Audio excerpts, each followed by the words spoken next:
Kayo po ba mga bossing ko ay kumayod kalabaw na pero parang sa walat wala ang inyong pagkayod?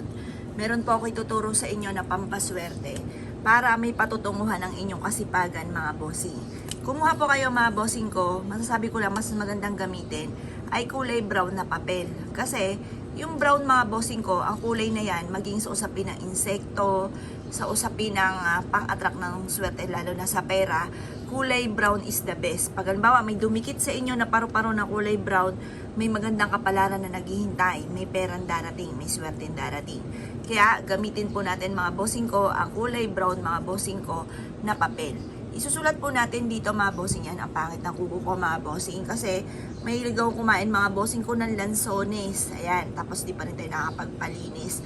Kaya nagkulay brown siyang ganyan. Pero ano't ano man, swerte po yan sa pera kasi brown. Ngayon pa mga bossing, isulat po natin dito yung amount na matagal na